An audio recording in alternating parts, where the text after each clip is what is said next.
Welcome to doctor Maithili's music therapy channel. இன்றைய பதிவிலையும் self esteem, socialisation and motives என்ற தலைப்பில் சில செய்திகளை நம்ம பகிர்ந்துக்கலாம். சென்ற சில பதிவுகளாகவே நம்ம பார்த்துக்கிட்டு வரோம். செல்ஃப் எஸ்டீமோட பர்சனாலிட்டி எப்படி மாடிஃபை பண்ண முடியும் இன் லைன் வித் மியூசிக் அப்படின்னு நம்ம பார்த்தோம். மோட்டிவ்ஸ்னு வரும்பொழுது நம்மளோட ஃபிசியலாஜிக்கல் அண்ட் சைக்கலாஜிக்கல் ரெண்டு விதமான மோட்டிவ்ஸ் இருக்குது. அது ரெண்டுமே ப்ரைமரி மோட்டிவ்ஸ், செகண்டரி மோட்டிவ்ஸ்னு நம்ம டேக் பண்ணுறோம். அந்த ப்ரைமரி மோட்டிவ்ஸ்னால் என்ன?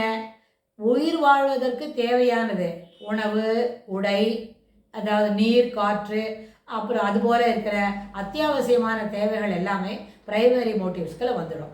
Secondary motives psychological needs, psychogenic அப்படியெல்லாம் அதுக்கு பேர் சொன்னமான அது என்னது?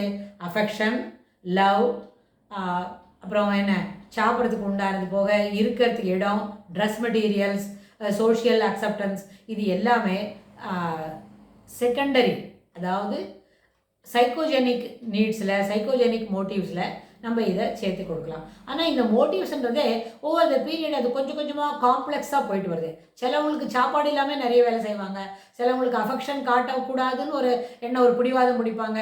அதனால் அவங்க அஃபெக்ஷன் காட்ட வேண்டிய இடத்துல கூட காட்ட மாட்டாங்க. ஒரு தாயானா இருந்தால் கூட தன் மகனுக்கோ மகளுக்கோ போதுமான அளவுக்கு அன்பை செலுத்தி வளர்க்க மாட்டாங்க. அன்பு செலுத்துறது வேற, கடிஞ்சிக்கிறது வேறன்றதை புரிஞ்சிக்காம கடிஞ்சிக்க வேண்டிய நேரத்தில் என்ன பண்ணுவாங்க?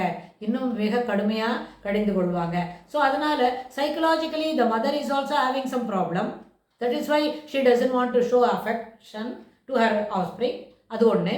இல்லாட்டி போனால் அந்த பிள்ளைங்களும் அம்மாட்ட விசுவாசமாக இல்லை கொஞ்சம் வளர்ந்த பிறகு. இப்போ இது மாதிரி நடத்தினா ஏர்லி ஸ்டேஜஸ் ஆஃப் சைல்ட்ஹுட்டில் இப்படி ஒரு எக்ஸ்பீரியன்ஸ் ஒரு குழந்தைக்கு கிடைக்கிறதுனா லேட்டர் பாயிண்ட் ஆஃப் த லைஃப்பில் அவங்க அம்மாட்ட அன்பாக இருக்க வேண்டியது அவசியம் இல்லை அப்படின்னு புரிஞ்சுப்பாங்க.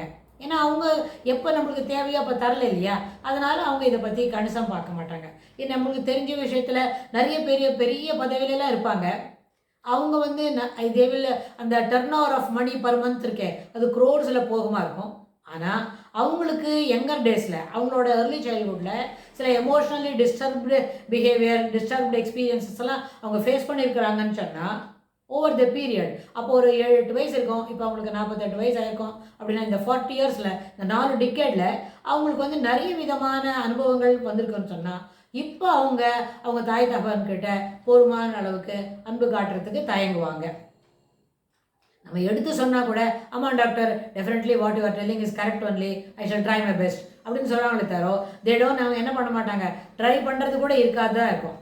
ஆமாம், அது அன்றைக்கி அப்படி தான் இருந்துச்சு, அன்றைக்கி அவங்களுக்கு நம்ம வேண்டாமல் இருந்தது, இப்போ நம்ம வசதியாக இருக்கிறோம் அப்படின்னு சொல்லி தே வில் லிங்க் அன்ரிலேட்டட் திங்ஸை லிங்க் பண்ணி கனெக்ஷன் பார்த்துட்டு அதனால தான் இப்போ செய்ய வேண்டிய கடமைகள்லேருந்து கூட தவறுறதுக்கு வாய்ப்புண்டு. அதனால் psychogenic motives, psychogenic needs, psychogenic requirements, that is psychologically we should affect others with our behaviour. எப்படி? அது அன்பு, பரிவு, பாசம் இதெல்லாம் காட்ட வேண்டிய நேரத்தில் காட்டினாதான் அதுலேருந்து என்ன பண்ண முடியும் தொடர்ந்து அதனோட பெருநியலாக நம்ம அனுபவிச்சுக்கிட்டு இருக்க முடியும். It is not vicarious gratification, it is something will have to do it without any expectation in return. ஏன்னா கோடிக்கணக்கான அம்மா தன்னுடைய குழந்தைகளுக்கு அன்பு பரிவெல்லாம் காட்டுறாங்க இந்த வயசில். ஏன்னா அது கேர்ளாக இருந்தாலும் பாயாக இருந்தாலும் அவங்க வளர்ந்து அம்மாவாவோ அப்பாவோ ஆனாக்க அவங்க பிள்ளைங்களுக்கு அவங்க என்ன பண்ணுவாங்க? இந்த அன்பு பரிவெல்லாம் that is why mother's love கேட்கும்போது இட் இஸ் அன்கண்டிஷனல் லவ். இதுதான் வேணும்னு எதிர்பார்க்குறதே இல்லை. அம்மாவோட கடமை, அம்மான்னு ஒரு ரோல் நடிக்கிற நாளையிலேருந்து அப்படின்னா அந்த நடிக்கும் பொழுது என்ன செய்கிறோம்? உண்மையான அம்மாவாக மாறி நடிக்கிறோம். இது ஒரு ட்ராமாக்கே பொருந்தும்னு சொன்னால் ரியல் லைஃப்பில் இது அதிக அளவில் ஏற்புடையது. முக்கியமான விஷயம். ரெண்டாவது, லைஃப் இஸ் நாட் ரிஹர்சல். இன்றைக்கி 2-3 சீன் நடிச்சிட்டோம், அதில் ஒரே தப்பாக இருந்தது, இதே மாதிரி நாளைக்கு ஒரு சீன் வரும், அப்போ நம்ம கரெக்ட் பண்ணிக்கலாம் அப்படின்னு நினச்சா it shows our ignorance, utter impossible. அந்த மாதிரி ஆஸ்பெக்டில் life is not rehearsal, it is what we make of it, it is a live event. அப்படின்னா ஒரு நேரத்தில் என்ன செய்யணுமோ அந்த செய்ய வேண்டிய நிகழ்வுகளை, செய்ய வேண்டிய செயல்களை மாறாத, தவறாமல், பிசகில்லாமல் செய்கிறது அத்தியாவசியம்னு சொல்லி இந்த பதிவை நம்ம நிறைவு செய்கிறோம். இதுக்கு தொடர்புடைய செய்திகளை நம்ம வரப்போகிற பகுதிகளிலும் பார்க்கலாம். தேங்க்ஸ் ஃபார் வாட்சிங்.